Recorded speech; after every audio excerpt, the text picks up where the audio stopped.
Ótimo dia, filhos de Deus. Nosso devocional Pedras Preciosas do Grego, autor Rick Renner. Hoje, 14 de agosto. Título: Uma comemoração sem igual.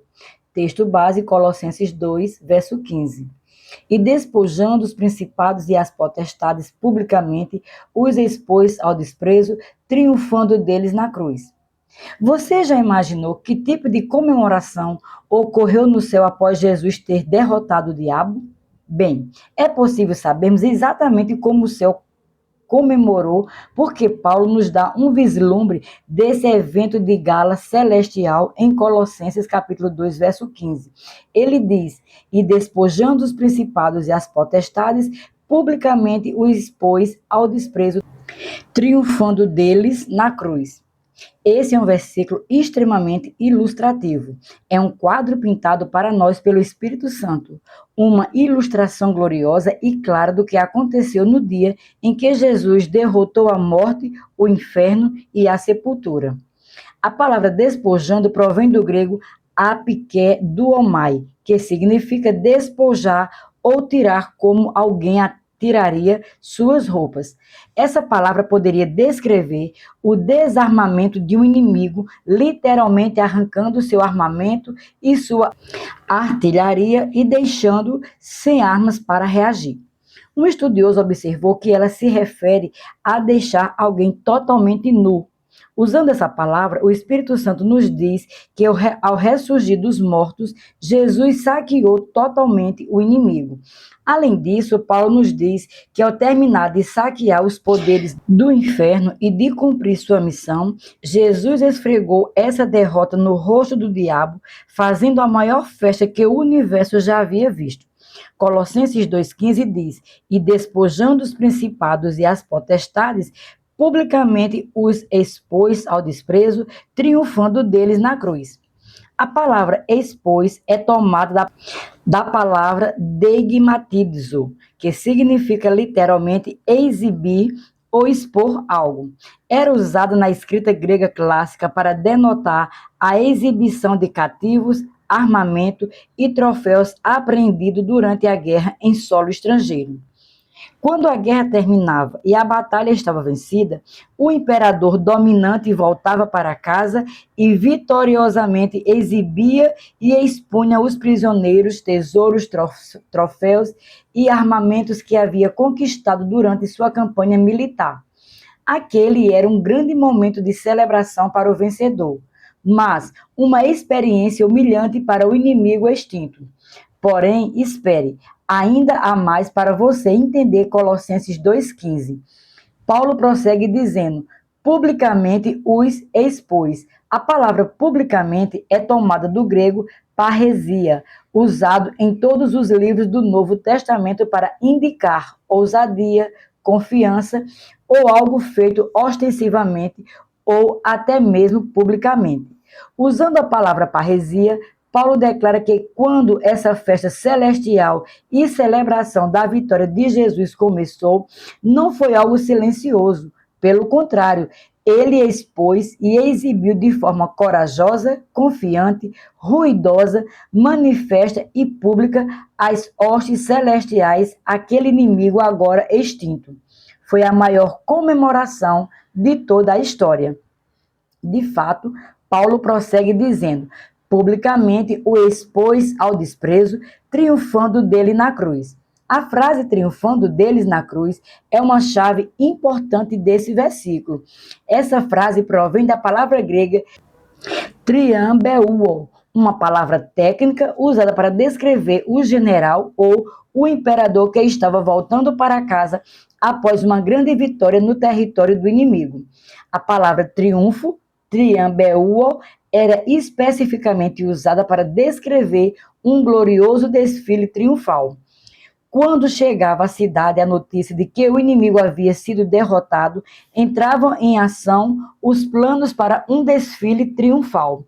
Quando os portões da cidade eram escancarados para receber aquele imperador que agora estava voltando para casa em triunfo, seu povo estava pronto para celebrar sua vitória. Quando os portões se abriam e aquele poderoso guerreiro os atravessava, a celebração começava. sentado em um grande, lindo e branco garanhão, envolto em suas suntuosas vestes reais e portando sobre a cabeça sua coroa brilhante e cintilante, o imperador, que retornara, liderava toda a cidade em uma procissão de celebração e vitória. Isso era chamado desfile triunfal. Enquanto ele cavalgava pela avenida principal da cidade com a cabeça erguida e uma aparência de júbilo no rosto, a cidade começava a regozijar-se. Ele voltou, ele voltou. O nosso rei conquistou uma grande vitória. Gritavam as pessoas enquanto começavam a dançar e a cantar jubilosas, rodopiando alegremente em círculo. Aquele era, de fato, um momento de regozijar-se. Para exibir sua grande vitória, o vencedor que retornava fazia desfilar atrás dele o rei estrangeiro, o inimigo derrotado, levado em cativeiro e atado em fortes correntes de escravo. Atrás desse inimigo agora, eliminado, caminhavam os governadores e líderes derrotados, amarrados e acorrentados, com seu rei arruinado. Mas, para trás, na procissão vinha carros de bois, transbordando de pilhagem, tomada a força da pátria do inimigo. Anteriormente, aqueles bens haviam pertencido ao inimigo, mas agora pertencia ao rei conquistador. Ao cavalgar pela avenida, o imperador vitorioso desfilava com orgulho, exibindo seus inimigos derrotados. Em outras palavras, ele os expunha publicamente. Queria que todos vissem os fabulosos bens que havia roubado da mão do inimigo. Prova de que o inimigo conquistado havia sido completamente despojado. Porém, o momento mais emocionante de toda a comemoração ocorria quando o imperador cantava uma canção de vitória. Ao passar a cavalo pelo portão à frente de seu desfile triunfal, ele abria a boca e começava a cantar a plena voz, com todas as suas forças. Ele cantaria algo assim: o inimigo está derrotado, o inimigo foi conquistado, saiba que eu ainda sou o rei. Essa música levava a multidão ao delírio. Aquela era a voz e a música que eles estavam esperando. O rei havia voltado e ainda era rei. Então, após percorrer a avenida principal, revelando seu saque e cantando sua canção da vitória, o vencedor parava em frente a uma grande escadaria que levava a um enorme trono ornamentado. Sua conquista militar havia provado que ele ainda detinha a autoridade. Portanto, ele subia com orgulho os degraus, voltava-se para a grande multidão que estava assistindo e se sentava em seu lugar de direito, o trono.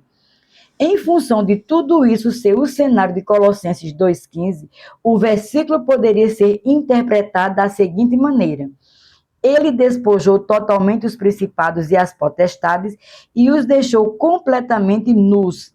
Nada lhe foi deixado à disposição para retaliarem. Ele expôs e exibiu de forma corajosa, confiante, grandiosa, ostensiva e pública aquele inimigo agora extinto, liderando um nobre desfile triunfal em comemoração à derrota do inimigo e à sua vitória. Tudo isso significa que esse tipo real de celebração ocorreu no céu após Jesus derrotar o diabo. Não há um relato bíblico explícito que registre o tipo de comemoração que ocorreu no dia em que Jesus ressurgiu dos mortos, mas certamente as palavras de Paulo em Colossenses 2,15 indicam que naquele dia o céu fez uma grande festa. A vitória de Jesus sobre o diabo foi a maior vitória jamais conhecida. Seria totalmente esperado que o céu celebrasse aquela vitória do Filho de Deus.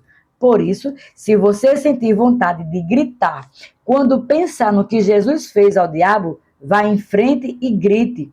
Se pensar na vitória de Jesus fizer você querer pular, dançar ou rodopiar em círculo, faça-o. Nada há de estranho nesse comportamento. Você tem algo de que se regozijar. Quando começa a regozijar-se com a vitória de Jesus sobre o diabo, você se une às multidões do céu que também comemoram exuberantemente a vitória de Jesus e a derrota de Satanás. Minha oração para hoje. Senhor, estou parando tudo o que estou fazendo neste momento para te louvar por tua vitória sobre Satanás. Obrigado por deixá-lo despojado e com nada nas mãos para retaliar. Pensar no que tu fizestes me dá vontade de gritar.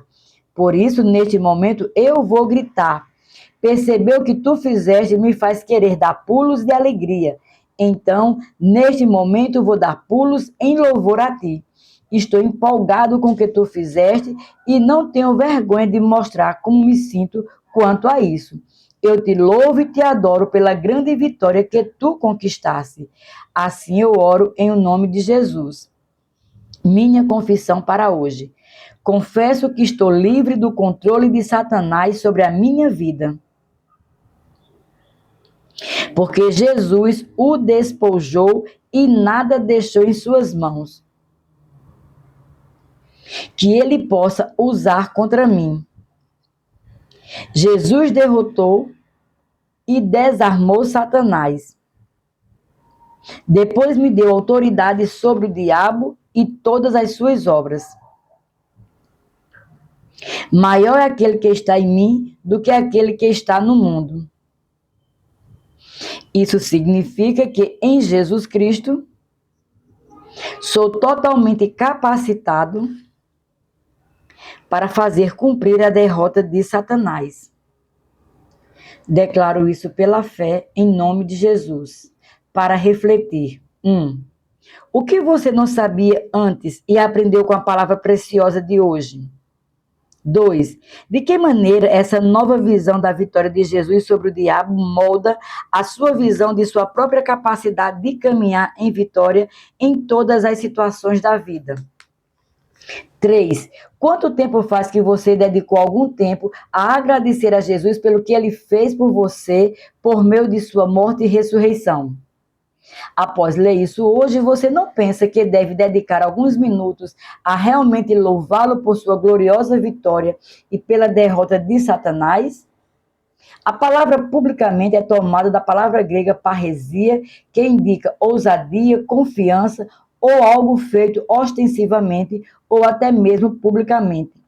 Usando essa palavra, Paulo declara que quando essa festa celestial e celebração da vitória de Jesus começou, não foi algo silencioso. Jesus expôs e exibiu de forma corajosa, confiante, grandiosa, ostensiva e pública as hostes celestiais, aquele inimigo agora extinto. Foi a maior comemoração de toda a história. Sejamos abençoados na prática da palavra.